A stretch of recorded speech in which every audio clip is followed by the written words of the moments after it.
The evening sun hung low in the sky, drenching the rolling hills of Ponyville's countryside in its light. The trees and grass all lay still and calm near the dirt path toward town. A small cream-coloured shape peeked over the horizon, bouncing along merrily. Little Apple Bloom's pink bow bobbed up and down as she trotted home, humming a tune and thinking about today's activities. She and the other Cutie Mark Crusaders had been taken to the park that day by Sweetie Belle's older sister Rarity, but now it was time for Apple Bloom to return home to Sweet Apple Acres. The tiny earth pony slowed as she neared a fork in the road. An old-looking signpost was stuck in the ground. She stopped to look at both signs adorning it. Under an arrow pointing right, Ponyville. Under an arrow pointing left, Everfree Forest, and a painting of something white that resolved into a pony's skull when she tilted her head to one side. Apple Bloom shrugged and turned in the direction of Ponyville. Before she started trotting, however, she noticed another pony approaching from that direction, clearly having come from the town. It was Twilight Sparkle. The purple unicorn wore a pair of saddlebags on her sides, and she smiled as she approached Apple Bloom standing in the middle of the road. Good evening, Apple Bloom. What's a little filly like you doing out here all alone? Shouldn't you be home already? Have you been busy looking for your special talent with your friends again today? Hi, Twilight. Apple Bloom squeaked happily. Sure I was. Sweetie Belle, Scribbler, and me had a club meeting, and we tried all sorts of things to get our cutie marks. I was just on my way home from the park. You wouldn't believe what happened there today. We were trying to navigate our way from the clubhouse with a compass to get our map reading cutie marks. Actually, I'm sure I would believe it. No need to tell me, I was just... Twilight tried to interrupt Apple Bloom's story, but she wasn't fast enough. And before we knew it, we were all turned around, so Sweetie Belle thought we got lost. Uh-huh. And we found a wild boar with piglets who chased us, and we hit up a tree, but the tree was all sticky with sap, and I recognized what kind of tree it was because... well, we didn't have much else to do while we waited for the boar and her family to leave, and so Scootaloo yells, "Cutie Mark Crusader Park Rangers!" because she thought the tingling in her butt was her getting her cutie mark, only it was actually poison ivy rash. I'm sure that was very fun. And so when I made a noise to get the boar to leave, Scootaloo was all grumpy, and she's like, "That's not what a bear sounds like, Apple Bloom." And I was all, "Well, of course not. I was making the noise of a timber wolf." Apple Bloom, I really need to... And eventually the boar left, and we got down and just found the road to the park instead of going cross-country, but Scootaloo was all itchy, so we thought we'd try making a potion or a salve or something from leaves growing along the roadside like you do, Twilight, to make her not itch so much. Well, Apple Bloom, that all sounds very interesting, but I really need to get going. Twilight stated bluntly as she turned to leave. Apple Bloom trotted along behind her, continuing her story even as she lost Twilight's attention. And she said she was allergic to all the leaves we tried to use. Every last one. Can you believe that? Eventually she went home and said her aunts are going to put lotion on her flank to stop it itching, and she wants a cutie mark in using a flamethrower on poison ivy. Apple Bloom finished with a chuckle before she realized Twilight had walked away. She quickly trotted after her. Hey, where you going, Twilight? Twilight looked up as she trotted. Oh, I'm heading to Zecora to deliver some books and natural herbs in the area, but I need to hurry. I really don't want to be out after dark. There have been sightings of a manticore a little too close to town lately, and Fluttershy said it's best to stay home until it moves along of its own accord. Technically, I should have done this hours ago, but I was so engrossed in my own reading that I lost track of time. She said she wants these today, though, so I have to hurry. The sun was just beginning to touch the treetops as it sank lower in the sky. Twilight looked at it with a frown. Oh, can I come with you? Apple Bloom asked excitedly, bounding with each step as she followed the older mare. Twilight stopped at the request, turning to look at the filly. I'm sorry, Apple Bloom, but the Everfree Forest is really no place for a little filly like you. It's dangerous. Apple Bloom frowned. But I'm not that small, and I can be super careful. If I go home, I'll have to do chores, but if I say I'm doing a chore with you, Granny Smith might let me off mine. Please, please, please, please, please. Apple Bloom hopped up and down in place. Please, please, please, please. Twilight shook her head despite the barrage. Sorry, Apple Bloom, but I really don't think. Before Twilight could finish, Apple Bloom plopped down on her haunches and inhaled deeply. Her eyes grew adorably wide as she let loose, Please.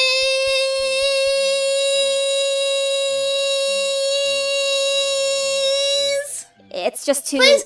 There's just too many... Please? Your sister would kill me. Please? All right, enough. You can come with me. Twilight shouted, trying to halt the filly's seemingly never-ending whine. Applebloom stopped immediately and hopped to her hooves, ready to go with a smile. Great! But you have to promise to stay right by my side the whole time, okay? I promise. Thank you, Twilight. Let's go! Applebloom stayed cheerfully next to Twilight as the pair trotted toward the entrance to the ever-free forest. The forest loomed over the two ponies as they approached. Shadows danced with the evening glow from the sun shining through the canopy. Applebloom marveled at the sight as she followed Twilight through the gap in the tree line. Every pony was always saying so many horrible things about the Everfree Forest, but Applebloom never let any of those stories scare her much. She had been here before, during the whole confusion between Zecora and her sister's friends, and she never felt like the forest was menacing or scary. Rather, she always felt it was a beautiful mystery, like a treasure chest awaiting a young heroine to open it and plumb its secrets. Twilight and Applebloom had travelled a ways before turning down a new branching path. Applebloom already knew the way to Zecora's, but nonetheless let Twilight lead. The leaves of the trees rustled and swayed as a gust of wind blew by, stirring some of the creatures above. Applebloom couldn't take it all in fast enough, her eyes and head darting from one side to the other as she tried to see every detail of the forest. Chirping birds, small critters skittering between bushes, exotic flowers and plants that she'd never seen before. The magic of discovery and adventure was everywhere in Applebloom's mind. Be careful where you tread, Applebloom. You don't want to get poison joke pollen on you. Applebloom had become so enamored by the Everfree Forest that she hadn't noticed they had reached the final landmark before Zecora's home. They were swiftly approaching a large blue field of flowers known as Poison Joke. Just one touch of the luscious lilies would afflict the unfortunate pony in question with a cruel magical prank. Don't touch them and stay on the path. Applebloom rolled her eyes at the unnecessary reminder. I know. You act like I weren't there last time. After passing through the Poison Joke, Zecora's home was finally coming into view. A large, gnarled old tree that had been hollowed out into a hut. It sat alone amidst a clearing in the trees. A small fire was blowing puffs of smoke out of her chimney. Tied up on many of the hut's branches were glass bottles of various shapes, sizes, and colors. Some contained mysterious liquids and potions, but most were empty. Along with the bottles, numerous wooden masks were strewn about Zecora's yard. They were carved and painted in the fashion of Zecora's homeland. To someone not in the know, the masks might have seemed menacing, but Applebloom knew they only meant to welcome travellers. Twilight knocked a Hoof on the door, while Applebloom stood behind her, admiring one of the masks closest to the doorstep. She reached out a Hoof to touch it, only to be stopped by the sound of a turning doorknob. The zebra enchantress only cracked the door at first, and then swung it wide after seeing her friends. Hello, and welcome, my pony friends. What brings you here so close to day's end? Hey there, Zecora. I'm just here to drop off these books you wanted. Twilight's horn began to glow. Out of her saddlebags levitated two books, one with a green cover and the other blue. I am so sorry I'm late bringing them over. Let me guess, you got distracted as you found yourself impacted by the thing that you were reading. Zecora smiled, but the expression did not last. Friend Twilight, it bears repeating, as much as I require each tome. In these woods you should not roam. At night the forest brings much trouble. Back to Ponyville on the double. The books floated inside the hut and placed themselves on a table. It's okay, Zecora. I've recently been studying some self-defense spells that I can use if anything crosses our path on our way out of the Everfree. And Fluttershy says that if that Manticore is around, loud noises are likely to make it keep its distance. The Everfree shields many creatures who have monstrous evil features. Not all are mere beasts, Twilight. Please go home before it is night. Thank you for delivering what you told. Twilight opened her mouth to reply, but was cut off suddenly by the immediate shift in Zecora's demeanor. But you should not stay, for what will unfold. What will unfold? Applebloom asked. She knew she should probably stay quiet, but something in Zecora's tone told her the zebra knew more than she was letting on. The zebra looked down at Applebloom with a grim stare that made the filly shrink back behind Twilight. Not all threats out here are alive. In the Everfree, many things can thrive. The forest's magic is strong and wild. You should know to fear it, child. Some nights here are special, some forbidden. For some nights things walk here that all other nights are hidden. Hurry back to Ponyville you must. The darkness this night you cannot trust. Zecora had shut the door on them. Inside, they could hear locks being set. Okay, that was weird. Twilight raised an eyebrow. Still, I guess she knows what she's talking about. She shrugged and turned, heading back into the forest. Applebloom, let's go. Applebloom had not moved from her spot on the stairs yet. What the hey did that mean, though? I ain't never seen Zecora act like that. Zecora doesn't want us staying in the woods after dark. That's good enough for me. She's never ever given us bad advice before. I trust her word. Come on. But the things she said, what'd she mean?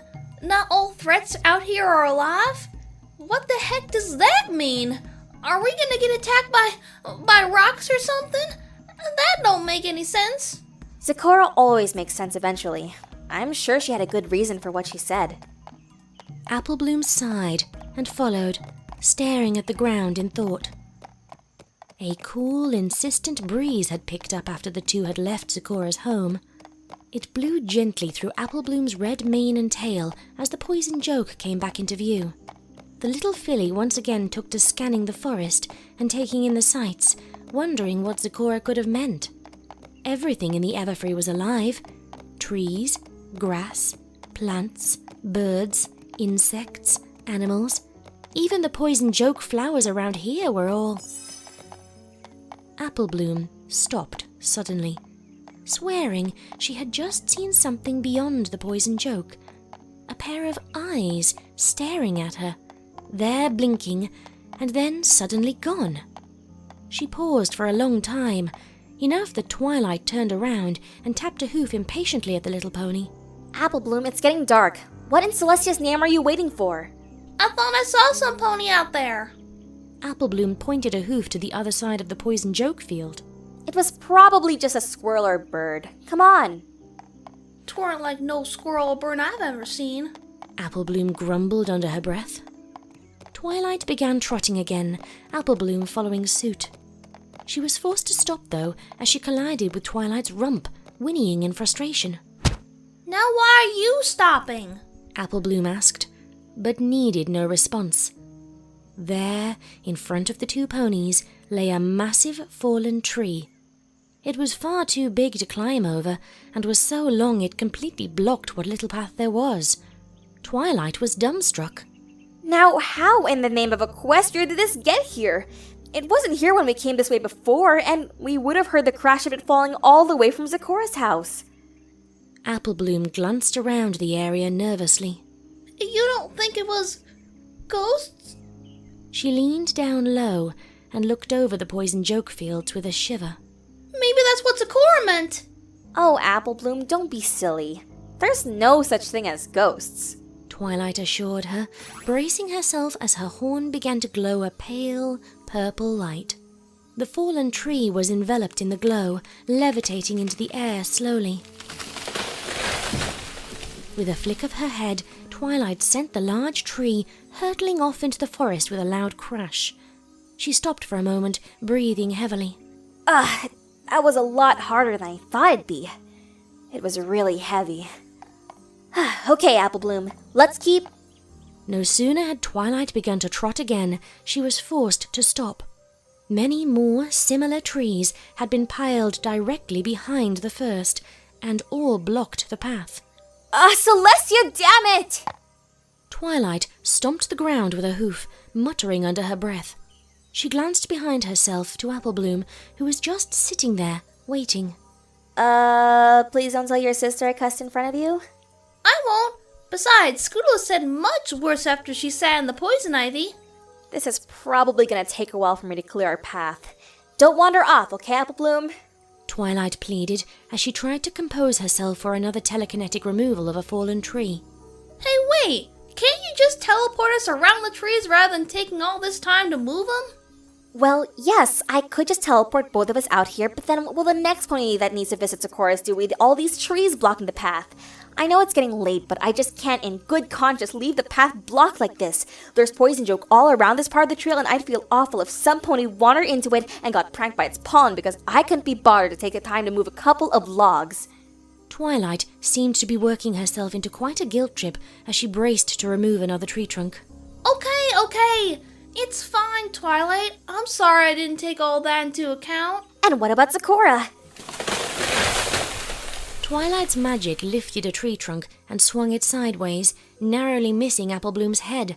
She felt her bow quiver in her mane as it whipped by. With a path blocked like this, I'd be responsible for sealing her only way out of the forest. Alright, Twilight. I'm just gonna go over here where you can't accidentally brain me while you take care of them there logs. Apple Bloom started to sidle out of range of the swinging logs as Twilight continued to talk to herself about all the ways the blocked path could harm other ponies journeying through the Everfree forest. Twilight was always concerned with every pony's well-being. It made Apple Bloom respect her all the more.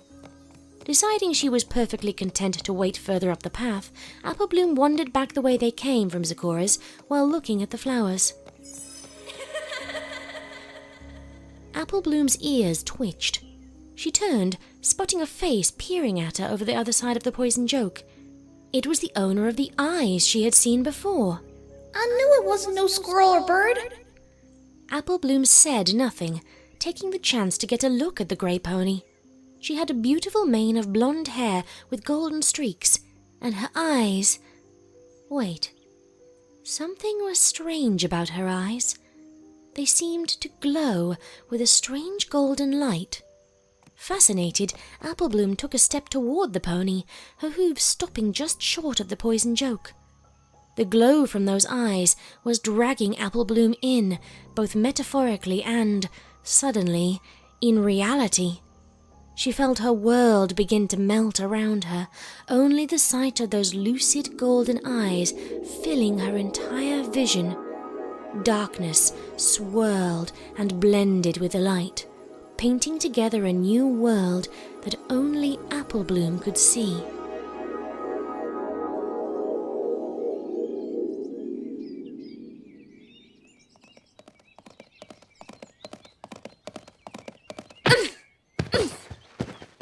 A little grey filly coughed as she tripped, her chin smacking into the ground. She had been running so fast that her golden blonde mane had fallen in her eyes, making her trip over a rock. A voice called through the bushes. Ready or not, here I come. I'm going to find you. As if! I'm the one who's good at finding things, not you! The grey filly was up and off again, giggling as she ducked and weaved through the brush. She skidded to a halt as the trail rounded into a massive field of what looked like blue lilies. Ooh, pretty! Forgetting her game, the little filly approached the flowers. They smelled sickly sweet, like rotten cupcake frosting. The scent tickled her nose and made her want to sneeze. Wandering down a ways, away from the smell, she suddenly spotted another thin pathway leading right into the field of flowers. She gasped. She had never seen that before. It was old and almost completely overgrown, but most definitely there. She started to walk towards it. The sound of hooves behind her caused her to turn around. Ha-ha! Finally caught you. Now you're it. A different grey filly, with a mane of such dark red that it was almost maroon in colour, had emerged from the bushes, laughing and prancing about in victory. It took her a moment to realise their game had ended. Hey, what are you looking at, Ruby? Mitta, come over here! I found a little path. It looks like it's just big enough that we could walk through it, and if we're careful, we can use it to avoid getting any poison joke pollen on us. Oh no. The red-haired filly waved both hooves disapprovingly. You know the rules. We aren't supposed to go anywhere past the village boundaries. We'll get into serious trouble if we do. Why aren't we allowed, though? What's out there? The elders say the outside is filled with all sorts of mean ponies and nasty creatures who would hurt us as soon as they look at us. It's not safe out there. We're only able to live here because the flowers repel them and keep us protected. If we go beyond the flowers, beyond the boundaries... But don't you want to know what's out there? No, I don't. Come on, let's go back home. But Mitta... No, Ruby. It frightens me when you say things like that. Someday your curiosity is going to get you in serious trouble.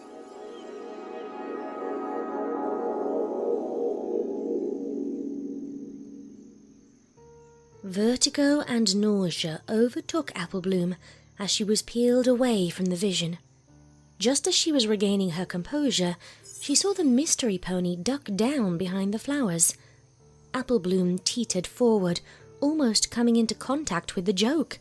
She stamped her hooves in frustration, wanting desperately to pursue the pony and find out what had just happened. Yet she knew that Twilight would throw a fit if she wandered off the path in the Everfree unaccompanied. The path was the only semi-safe place in the whole forest. It was only as she turned to return to Twilight's side that Applebloom noticed another path through the poison joke field, just big enough for a filly to walk down without touching the flowers on either side. It was old, but most definitely there. Applebloom hesitated, curiosity pricking. Hey, Twilight! Not now, Applebloom. Twilight yelled back as she started levitating another hefty tree away. I'm kind of busy here. Please don't tell me that a filly your age can't amuse herself for a few minutes without adult supervision. Didn't you bring a book to read or something? Applebloom looked to the path again, then back to Twilight. I'm gonna stay on the path, right? Of course. What kind of question is that? Can I walk around a little if I stick to a path? Sure. That sounds good.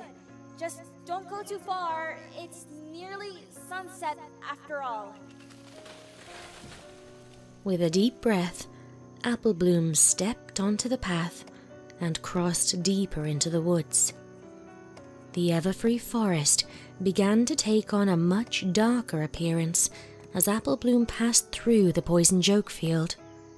The light from the setting sun was blocked out by the thick canopy of this new area, and Applebloom could barely see 5 feet in front of her. She looked around this new thicket for her mystery pony, hoping whoever it was had not run off completely. Hello? Are you still there? No answer. Hello? Who are you? No answer. Applebloom looked back the way she had come, where the path seemed enveloped by thorn bushes and briars in the encroaching darkness. She spotted a continuation of the old dirt path she was on, steeled her nerves, and pressed onward, the new trail bending and curving through the forest. Hello? Hello? The deeper Applebloom travelled, the darker the forest became. Soon, all of the trees were shrouded in shadow, and only her path was left with increasingly sparse illumination.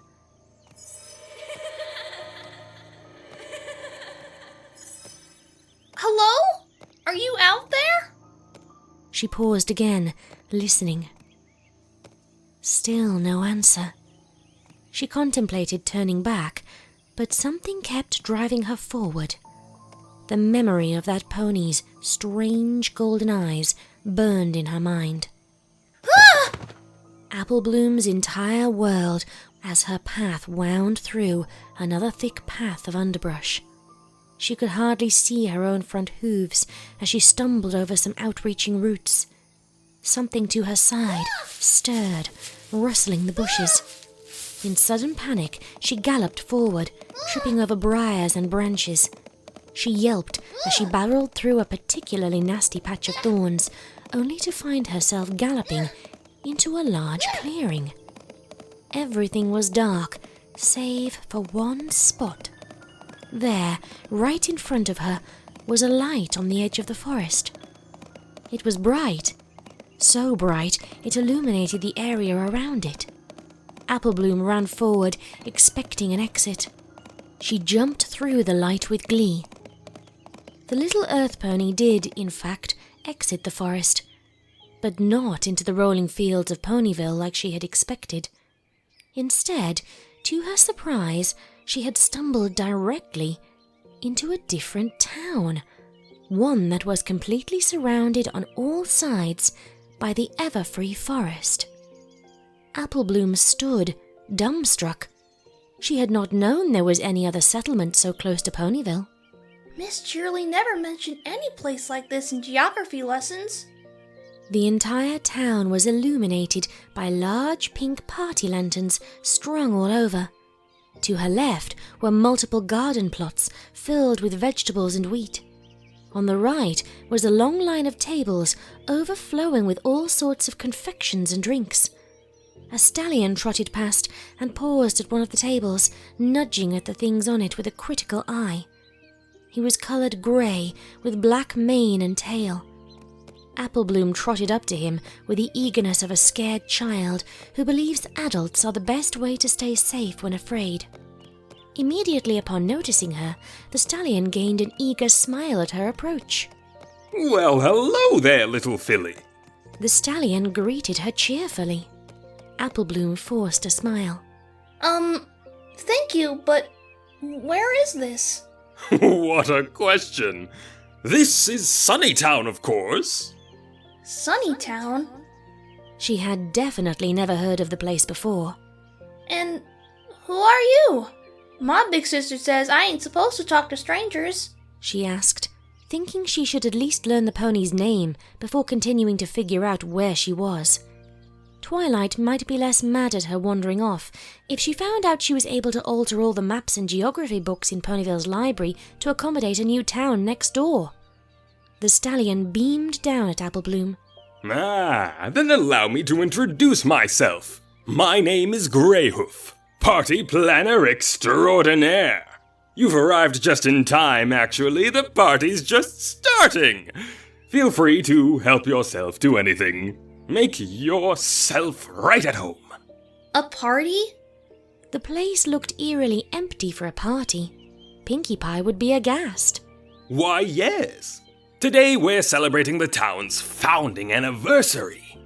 You're more than welcome to join us too. Have some food and drink. Enjoy yourself. Greyhoof never broke his smile the entire conversation. It disturbed Applebloom slightly.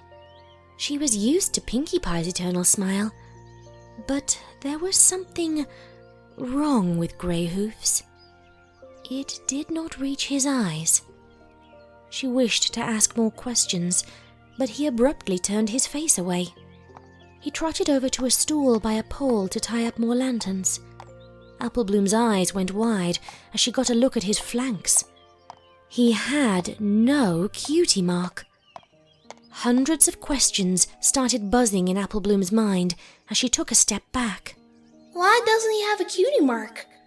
Is that even possible for an adult? This guy looks almost as old as Big Macintosh.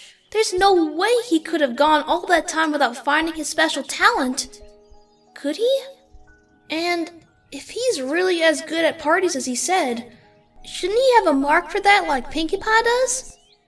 Applebloom shook her head, deciding to ask Greyhoof more questions. Yet, as she turned to follow him to the tables, her stomach growled loudly.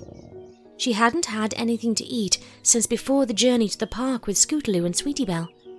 She looked at the cupcakes stacked on the tables. Her stomach growled again, and her mouth began to water. Not being one to snub hospitality, Applebloom nabbed a cake from one of the plates and took a big bite.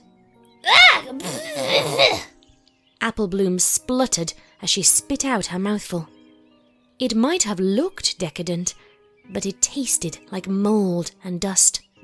She quickly gulped a glass of punch, trying to wash away the awful taste. The punch was bitter and flat, too thick to drink, like it had sat out for too long and allowed dust to settle into it. She threw the cup to the ground in disgust. Ugh! Pinkie Pie would have so much to say about this.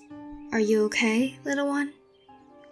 Apple Bloom noticed another pony sitting on the ground near her table. She had previously been looking off toward one of the houses with a longing expression, her orange mane shadowing her white face and giving her a mournful appearance. Apple Bloom panicked, thinking maybe this pony had been the one who made the awful food and drink. I'm okay. Thank you, though. The mare nodded. At least someone is having a good time tonight. She sighed. Her gaze went back to the house, and the longing expression returned. I'm having an awful time. Simply awful. Why? He hasn't said a word to me. All night. The pony sighed again, looking longingly to the side. Apple Bloom said nothing. What could she say? She didn't know who he was. She followed the new pony's line of sight, spotting a home where a cream-colored stallion with a blue mane was sitting on a stoop. Ah, that must be the he she's talking about. Apple Bloom crept up on the mare, drawn by her sadness and an innate desire to fix it. Sometimes she really was like Applejack. Pardon me for interrupting where it ain't my place, ma'am, but why don't you go talk to him? Oh, no, it wouldn't be proper. The mare responded with distress in her voice, as if doing that would break some law. She reminded Apple Bloom of a rarity. What do you mean? Can't you just go say hi like a normal pony? The white mare shook her head, drooping back down. You're too young to understand. Apple Bloom stamped a hoof in annoyance. She hated being told that. I ain't too young. Do you want him to be your special sun pony or something? Such innocence. The mare exhaled. Special sun pony. Yes, I suppose that would be one way of putting it. But you'll learn as you get older that such things are far more complicated than they seem. Have you even tried talking to him at all? Her only response was another sigh. Apple Bloom snorted. Well, if this mare wasn't going to talk, maybe the stallion would. She turned to tell the mare that she was going to speak to him and show her how easy it was, when the words died in her throat. The mare's flank was blank. No cutie mark again? How weird. Apple Bloom approached the blue-haired stallion. He looked up at her approach, wearing the same longing look as the mare she had just left. Oh, hello, he said, deflated. Apple Bloom got right to the point. Hi, who are you and what's wrong? My name is Roneo, and, see that mare over there? He pointed a hoof to the white mare from a moment ago. Her name is Starlet, and I was planning to give her a gift tonight, but somehow I lost track of it. Now it's lost somewhere in the town, and I won't be able to give it to her. It was so pretty, too. He trailed off, sighing and hanging his head. Apple Bloom rolled her eyes at the pathetic stallion. Well, she told me she really wants to talk to you, but she's worried about looking proper, so she won't make the first move. Why don't you just go say hi? Oh no, I couldn't do that. Not without my gift. But she just told me she wanted you to talk to her. I'm sure she doesn't care about some crummy old gift. Please, don't toy with me. Starlet is the classiest mare in town. A plain pony like me doesn't stand a chance with her unless I bring a trump card. Please, leave me alone.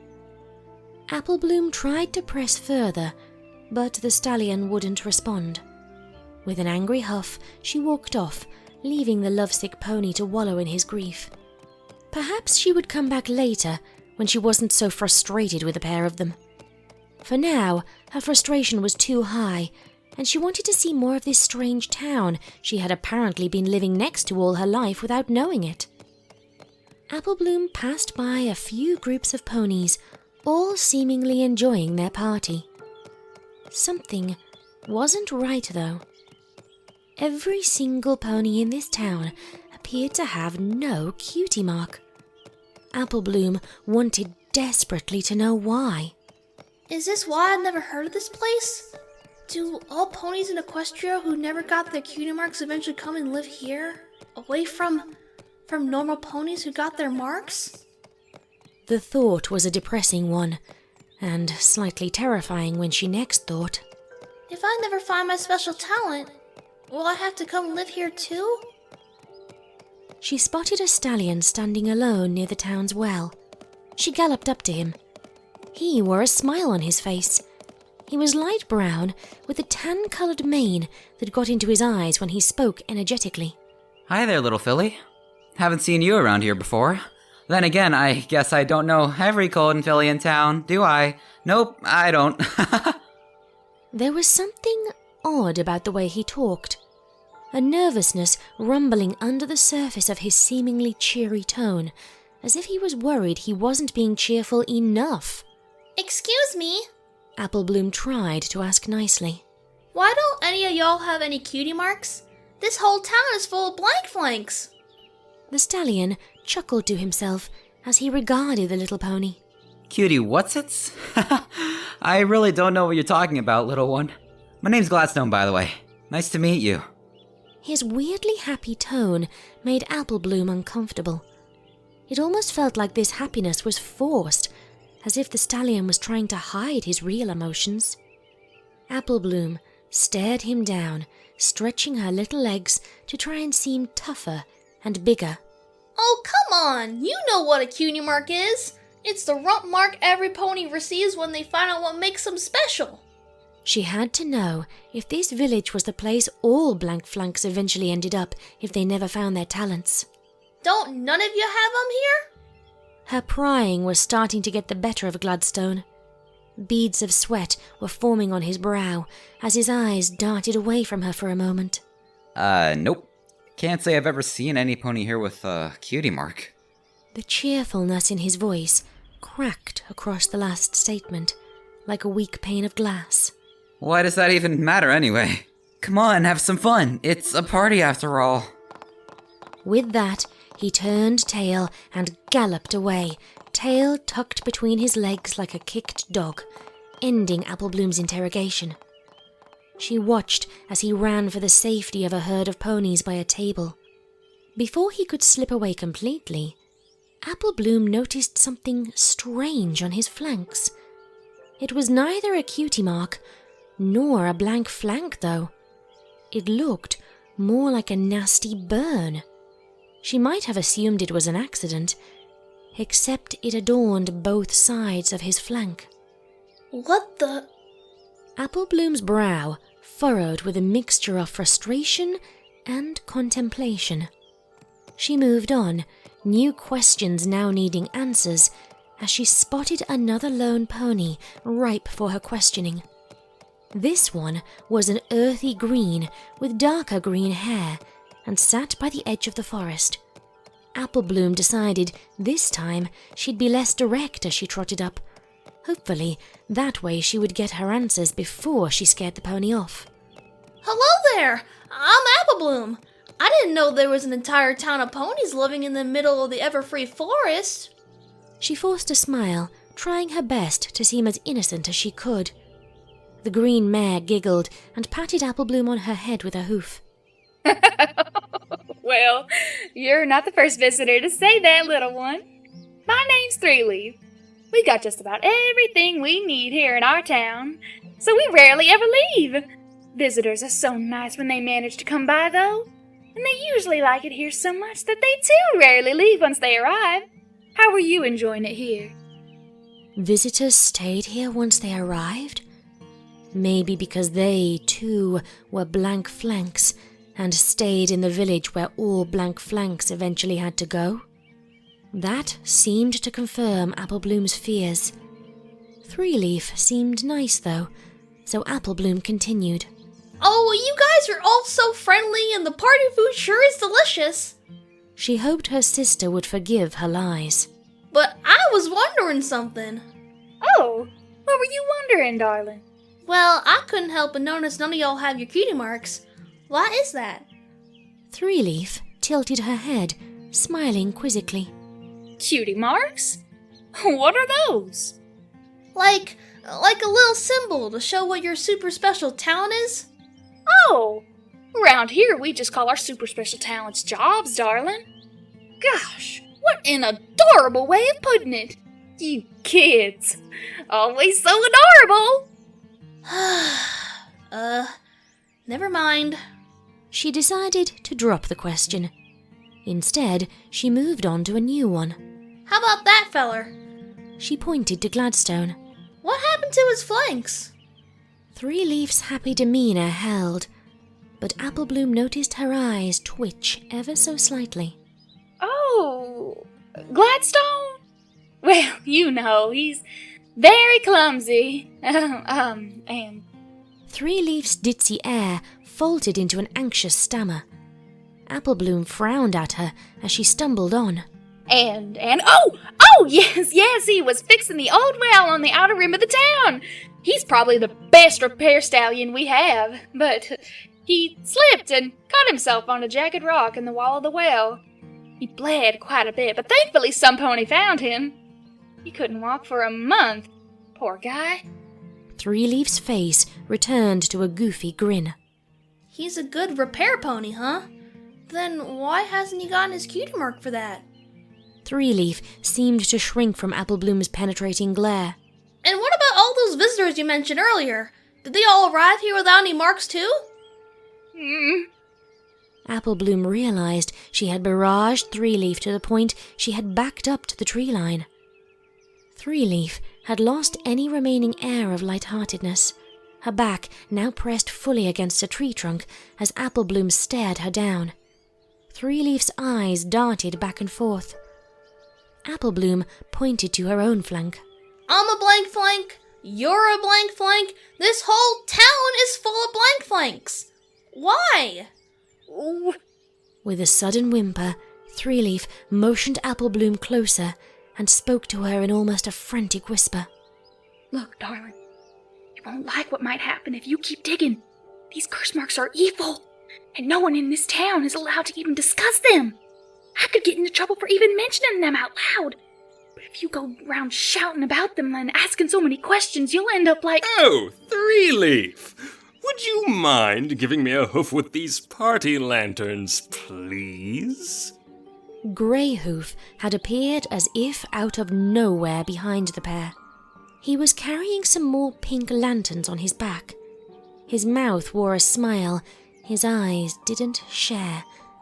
His gaze fixed on Three Leaf. Three Leaf immediately stood, backing away from Applebloom. Oh, of course, Grey Hoof! No problem. Think nothing of it. I was just talking with our little visitor here, but we can always continue the conversation later. It's not like we were talking about anything important.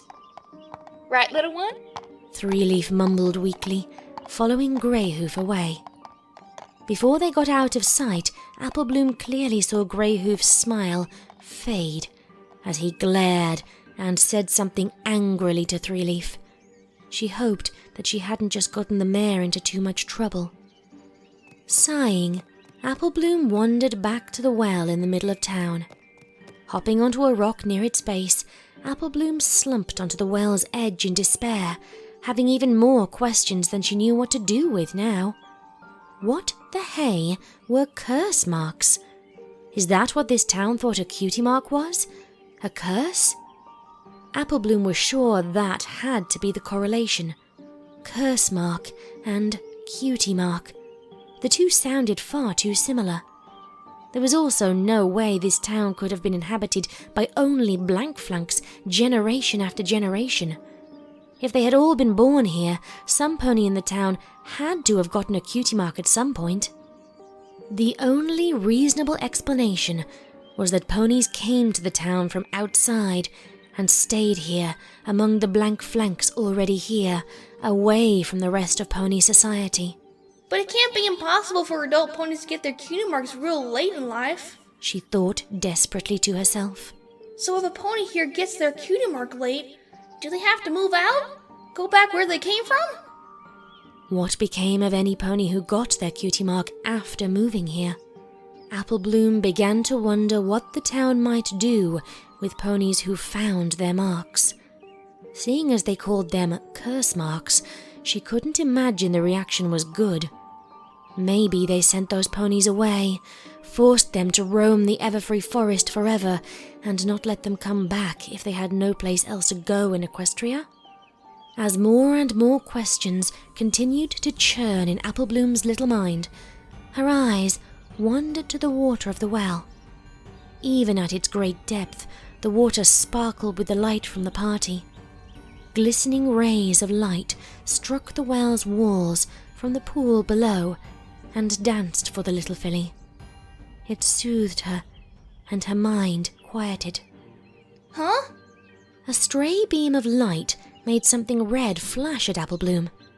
It was close to the top, glinting again as Applebloom leaned down. She reached out a hoof, stretching out her foreleg as far as it could go without slipping. She just barely managed to snatch the small object, giving it a tug. It broke loose, and Applebloom went tumbling off her perch to the ground. Huh? A Rilby? Applebloom marveled at her prize as she sat up. The small gemstone immediately began to sparkle and shine in the light. It felt rough and huge in Applebloom's little hooves. Had this just been growing in the side of the well? As Applebloom rubbed off some of the damp dirt on the stone, she felt a twinge course through her spine. Suddenly, she felt dizzy, her vision beginning to spin as shadows and light enveloped her.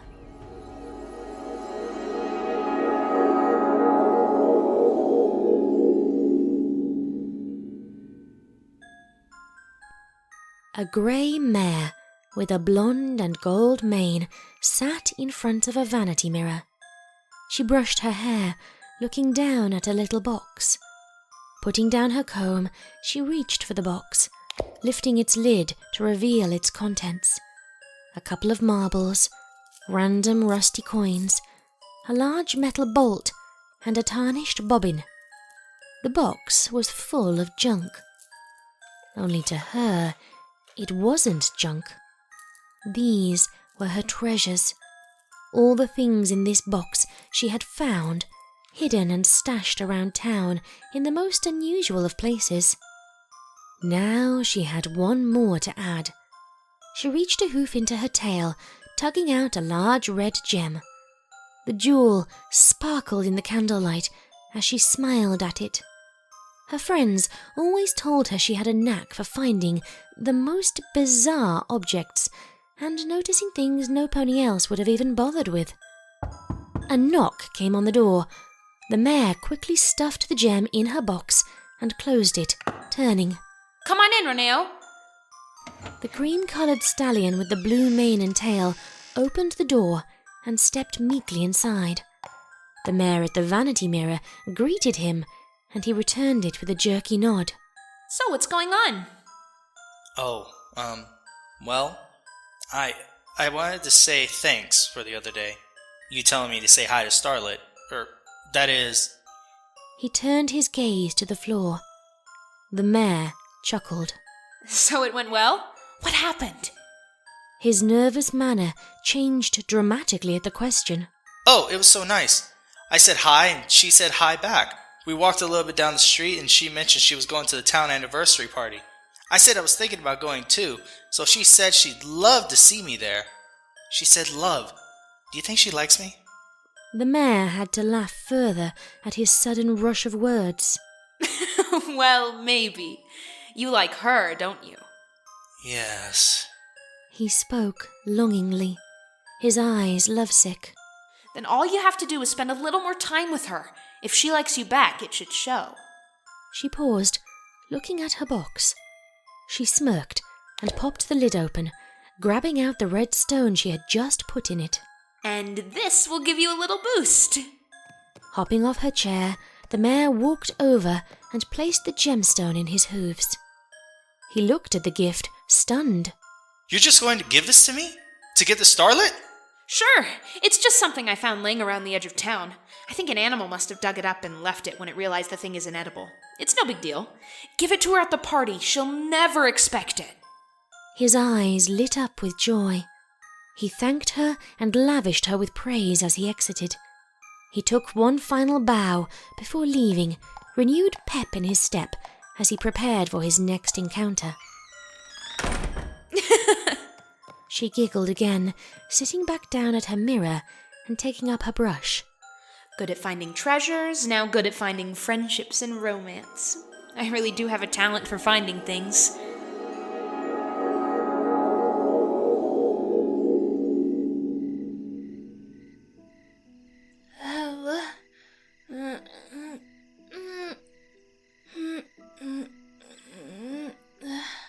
Apple Bloom was staring up into the night sky over Sunnytown. That vision had taken a lot longer than the last one, and she wasn't sure how long she had been out of it. No pony seemed to care that the little filly had just been lying there on her back in the grass unconscious. Twilight's gonna kill me extra specially dead when I get back to her. As she sat up, Apple Bloom lifted the ruby up again, turning it over. Three Leaf had warned her to stop meddling, but now she had a clear path to take. So what was she going to do? Apple Bloom imagined how Sweetie Belle and Scootaloo would react if they had been in her place. Cutie Mark Crusader Detectives! Yay! Apple Bloom smiled to herself. That's just what she'd do. She'd dig deeper and unravel this mystery. Surely some pony in this town would give her a straight answer eventually, and then she could present her findings to Twilight and perhaps mitigate her punishment. And really, how much more trouble could she honestly get into here that she wasn't already going to face when Twilight took her home and her family found out she had wandered off into the Everfree Forest by herself?